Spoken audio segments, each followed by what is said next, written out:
Good afternoon, gentlemen of the press. Thank you, as always, for being here.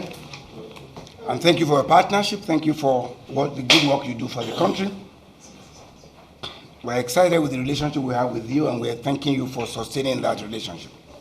In 2027, it will be a different ball game, I guarantee you that. Why?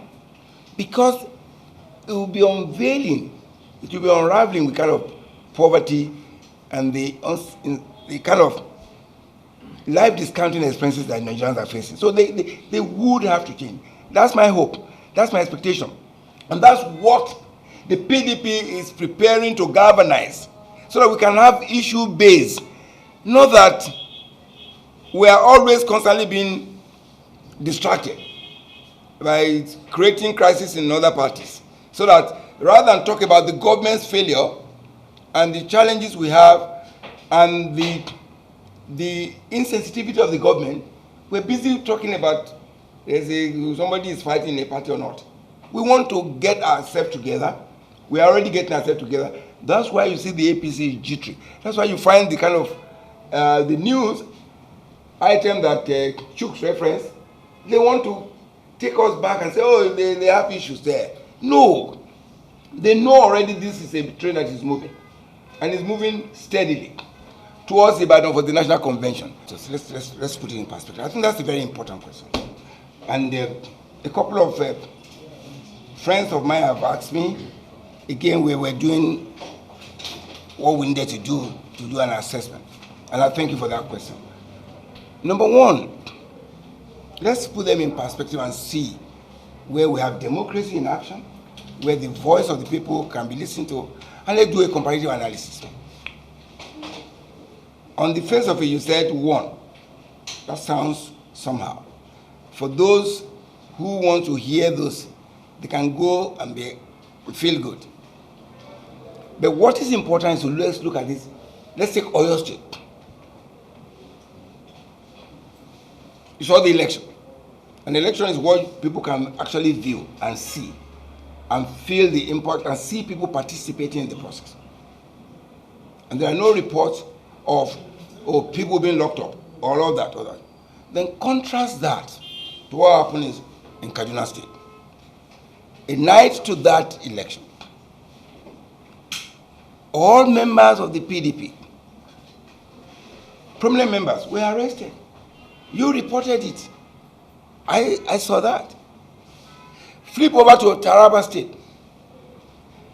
Prominent members, including elected members of our party, were arrested. Again, so would you call that an election properly so called? And I will see, and we've heard about the arrogance of the APC. What they've done with those elections to test for 2027. But I have a bad news for APC. What happened in those by-elections that they call election as it were will not happen in 2027. Why? The reason is that the Nigerian people are wiser. They are hurting. What will be on the ballot in 2027 will be the hunger, will be the uncertainty, will be the insecurity that no money can purchase. Only last week, in my little village, the chairman of my party the local government was kidnapped. Now it is so sad that when people get kidnapped in this country, you don't even talk to police. They say, go and look for the money. That sounds like a new normal. That's what will be on the ballot. And so the APC should know that the self-immolation, the praise singing of saying, oh, we have won. They didn't win. Because Nigerian people will defeat them because they brought hunger to this country. For more than 10 years now, APC had been a point of pain to Nigeria. They lied regularly. In the previous administration of the late President Buhari, what did they tell us? They told us they have intervention in agriculture, right? And they demonstrated by lying, by creating a wooden frame somewhere towards the airport, and they call it pyramid of rice. It turned out to be pyramid of lies, if you remember. And we engaged you then. But contrast that to when PDP was in government. Dr. Adesina was a Greek minister.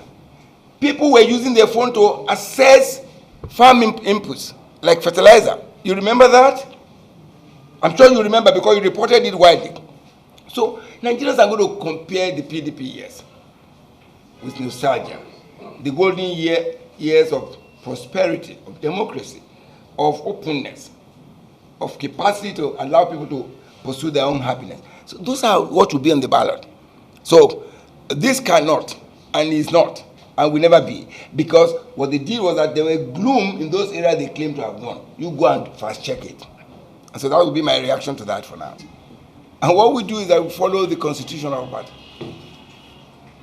How do you have a national convention? We have started.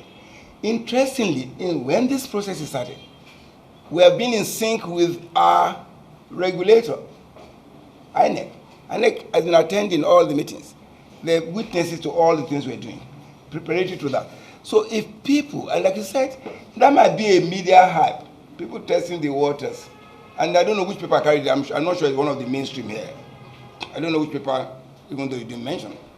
But the mainstream papers know that this party is moving towards Ibadan, that we're already there as a matter of fact. The local organizing committee is working hard. The venue committee, they're working already ahead of time. Even before the inauguration of those subcommittees, they're already working. We don't do hop, step, and jump. We're ready. And we're methodical in the things we do. So when somebody decides to please can we just disregard and let's focus on what is important. There will be no other parallel. In fact, it does not exist. So I think we should just focus on what we're doing as a party. And we're doing that. So if it's in the realm of conjecture probably, and if it is probably the reporter, I mean, you are my friends, we won't want to impugn your character, but I think it will be in the realm of hallucination. This party, through its neck, the authority that has the power, has scheduled the national convention, which is elective for Ibadan, or your state capital, on the 15th, 16th November 2025, and this train has moved on. It's gone past the bus stop. The zoning committee have been inaugurated. Thank you very much, gentlemen. I appreciate it. Thank you for your time. You have a comrade leading the way. Sir.